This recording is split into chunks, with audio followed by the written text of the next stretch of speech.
पहलवान सास।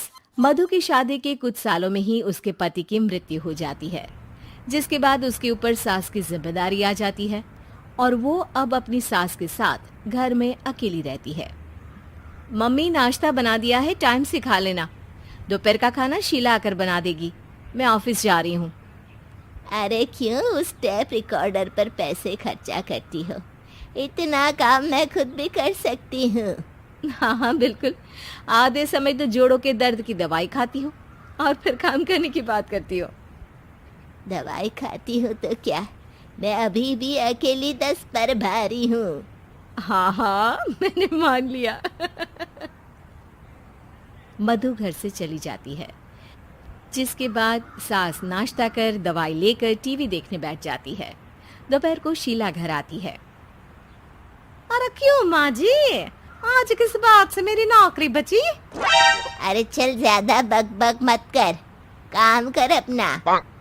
शीला खाना बनाने लगती है और सास वहीं पास में बैठ जाती है। माँ जी, मैं तो हमेशा ही बोलती हूँ, दीदी की दूसरी शादी करा दो। कब तक आप दो औरतें घर में अकेली रहोगी? आजकल माहौल भी बहुत खराब है और फिर दीदी की उम्र भी तो निकली जा रही है ना। तेरा नाम टेप रिकॉर्डर सही रखा है मैंने। तेरी एक ही बात को रिपीट मोड पर चलाने से वो पूरी नहीं हो जाएगी, इसलिए मेरी बहू से ज्यादा खाना बनाने पर ध्यान दे, नहीं तो कहीं वो भी तुझसे मुंह ना फेर ले और नौकरी चली जाए। क्या माँ जी, आप भी हमेशा मेरी नौकरी के पीछे ही पड़ी रहती हो? तो क्या तेरे पीछे पड़ूं? इसी तरह दोपहर से शाम हो जाती है और शीला अपना काम खत्म कर वापस चली जाती है। अब अकेली सास एक बार फिर टीवी देखने बैठ जाती है, जिसकी थोड़ी ही देर में मधु घर आ जाती है और सास बिना कोई देर किए शीला की बातें उसे बताने लगती है।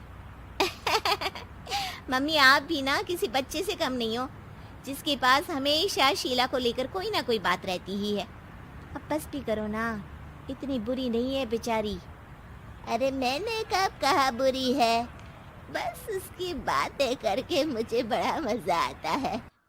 सास की बात पर हंसते हुए दोनों डिनर करने बैठती ही हैं कि लाइट चली जाती है। अंधेरे में मधु मोबाइल की फ्लैश लाइट जलाकर मोमबत्ती ढूंढने लगती है।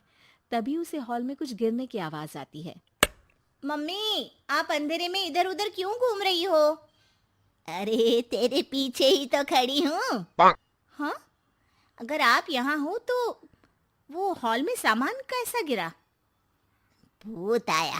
अरे मुझे क्या पता, जाकर देखना पड़ेगा ना। दोनों हॉल में जाते हैं, लेकिन वहां कोई नहीं होता। अब उन्हें कमरे में से सामान गिरने की आवाज आती है। लगता है ये भूत चोरी करने आया है, इसे वापस कब्र में पहुंचाना ही पड़ेगा। बस हाँ हाँ, आप ज्यादा ना 30 मार खा मत बनो, मैं पुलिस को फोन करती हूँ। अरे जब तक तेरी पुलिस आएगी तब तक क्या वो हमारे साथ बैठकर अंताक्षरी खेलेगा? हट डरपोक, संभालने दे मुझे। अब सास पास रखा फ्लावर पॉट उठाकर कमरे की तरफ बढ़ने लगती है, जहां उसे 2 आदमी दिखाई देते हैं। पीछे पीछे मधु भी वहां आ जाती है। मम्मी, अभी भी मौका है, बाहर भाग जाते हैं। मधु की आवाज सुन चोर चौकन्ने हो जाते हैं। ओए तुम दोनों, जहां हो वहीं खड़ी रहना, नहीं तो दोनों को गोली मार दूंगा। अरे तुम दोनों अभी के अभी बाहर जाओ, नहीं तो मैं तुम्हें जिंदा नहीं छोड़ूंगी। ये बुढ़िया हमें धमकी दे रही है। अबे तुम दो अकेली अब लड़ते क्या कर लोगी? अरे जा भेजा, दोनों को बांध दे। जैसे ही दूसरा आदमी सास को पकड़ने उसके पास आता है, तो वो उसके सर पर फ्लावर पॉट मार देती है। उसके सर से खून बहने लगता है, जिसे देख दूसरा आदमी गन निकालकर हवा में गोली चला देता है, जिससे बचते हुए दोनों सास बहू वहां से भाग जाती हैं। अब वो तीनों एक दूसरे के आगे पीछे पूरे घर में भागने लगते हैं। मम्मी, आपने तो सच में उसे मार दिया। तो मजाक में कौन मारता है? और अभी तुम मेरे साथ ही रहना, नहीं तो पक्का मारी जाओगी। ये औरतों को कमजोर समझता है ना। आज इसे औरतों की ऐसी ताकत दिखाऊंगी कि ये आदमी पैदा होने पर शर्म करेगा। ये अचानक आपके अंदर झांसी की रानी कहाँ से जाग गई? वैसे तो हमेशा जोड़ों में दर्द बोलती रहती हो। अभी तुम्हें जान बचानी है या जोड़ों के दर्द की कहानी सुननी है? मधु और उसकी सास कमरे में जाकर दरवाजा अंदर से बंद कर लेते हैं, जिस पर चोर बाहर खड़ा दरवाजा बजाते हुए उन्हें आवाज लगाने लगता है। क्यों डर गई? अरे वैसे तो बहुत धमकी दे रही थी। गेट खोल अब बुढ़िया। अबे पागल, धमकी देने और होशियार होने में फर्क होता है, पर ये दिमाग वाले काम तुझे तो समझ में नहीं आएंगे। रुक, अभी तेरा दिमाग ही बाहर निकालता हूँ। ये कहते हुए चोर गोली चलाने ही वाला होता है कि सास अचानक दरवाजा खोलकर उसके मुंह पर परफ्यूम डाल देती है, जिससे चोर गन फेंककर दर्द से चिल्लाने लगता है। मम्मी, अरे बहुत दर्द हो रहा है, कोई बचाओ, इसे हटाओ प्लीज। मैं किसी को कुछ नहीं करूंगा। क्यों रे, क्या थोड़ा सा दर्द होते ही मम्मी मम्मी करने लगा? अभी तो औरतों को कमजोर बोल रहा था।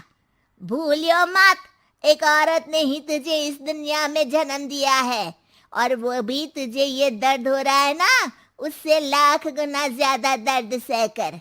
इसलिए औरतों को दोबारा कमजोर भूल कर भी मत बोलियो। वाह मम्मी, आपका ये रूप तो मुझे पता ही नहीं था। आपने तो कमाल ही कर दिया। कहा था ना, अकेली ही 10 पर भारी पड़ सकती हूँ। ये तो फिर भी 2 ही थे। इतनी देर में पुलिस भी वहां पहुंच जाती है। आ गए आप, कर लो इन्हें अरेस्ट और जेल में बैठकर अंताक्षरी खेलना।